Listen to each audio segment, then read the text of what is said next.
ជំរាបសួរបងប្អូនទាំងអស់គ្នាថ្ងៃនេះខ្ញុំសូមបង្ហាញពីសកម្មភាពរបស់ខ្ញុំពេលខ្ញុំចេញពីធ្វើការបងប្អូនហើយឥឡូវនេះខ្ញុំ voice over ហ្នឹងពេលខ្ញុំខុសពីគេងហើយបងប្អូននឹងសកម្មភាពរបស់ខ្ញុំធ្វើអីយត់ខ្ញុំមានបទពិសោធន៍ក្នុងការកំងអីវ៉ាន់ពីដៅបាវប៉ុន្តែមិនមែនបទពិសោធន៍ល្អទេណាបងប្អូនគឺកំងអីវ៉ាន់មកខលរហូតកំងលើកហ្នឹងកំងទូដាក់សភៅឃើញរូបវាធំហើយកំងធំជាងគេហ្នឹងតែមានណាកម្ពស់កន្លះម៉ែត្របងប្អូនអត់ដឹងប្រហែលផាយជីបអត់បានមកឆ្អាមហ្នឹងតឹងគេណាហើយជំរឿដែលដាក់ស្ពើហ្នឹងក៏ធម្មតាបងប្អូនដាក់ស្ពើអត់ការទេព្រោះស្ពើខ្ញុំធំមិនក្រាស់ទៀតខ្លាចបាក់ហើយអញ្ចឹងហើយខ្ញុំក៏ឆ្នៃកថាយកវាមកដាក់ជាគ្រឿង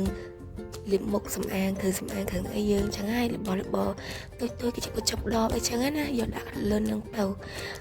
តែឥឡូវហ្នឹងខ្ញុំក៏ចាប់ផ្ដើមតជើងវាព្រោះអីវាមានកង់ចាដាក់កង់តែពេលដាក់កង់ហ្នឹងបងប្អូននៅពិបាកខ្លាំងមែនតើដោយសារតែយើងមិនមែនជាងអីទេដល់ពេលយើងយកមកដាក់វាចឹងវារៀងអត់ដឹងថាត្រូវចាប់ពីណាទៅណាអង្គុយកង់មូកង់ទេនេះក៏មូបានខូចកង់បាត់ហើយ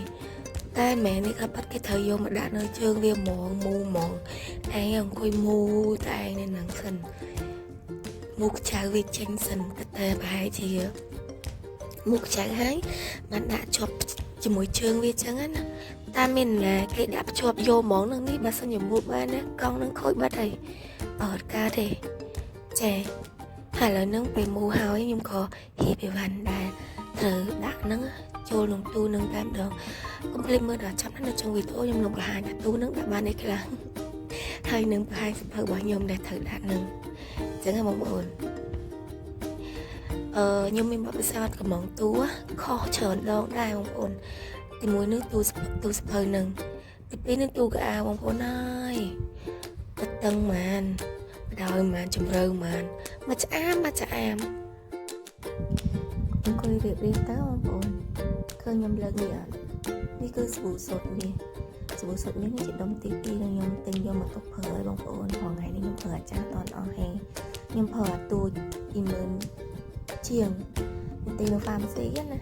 ហើយដល់ពេលខ្ញុំដើរផ្សារថ្ងៃហ្នឹងសាមញ្ញក៏ខ្ញុំឃើញអាដុំហ្នឹងក៏ខ្ញុំទិញវាម្ដងទៀតណាទុកប្រើទៅព្រោះអីយើងចិត្តអស់ដែរអញ្ចឹងណាហើយឥឡូវហ្នឹងខ្ញុំមកមានអីត្រូវថែស្អីមកពីបងប្អូនខ្ញុំមានផលអីផលច្រើនទេគឺមានតែបិទម៉ាស់ដូរសាប៊ូផលសាប៊ូខ្មែរបែបធម្មតាបងប្អូនស្អាតទេស្លាមអត់ខ្មៅក៏មានអីក៏មានដែរនិយាយទៅវាអញ្ចឹងណាអត់មានអីត្រូវនិយាយចេះជូនបងប្អូនទេមានតែសកម្មភាពខ្ញុំដៃញ៉ាំជើងដើម្បីរៀបហាយថ្ងៃនឹងគេព្រោះអី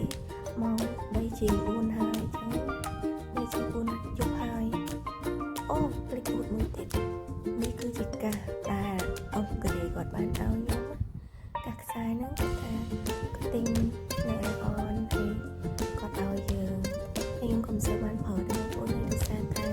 អត់សូវនិយាយអីចឹងក៏ទុកចោលរហូតរបស់គាត់អាកាសខ្សែហ្នឹង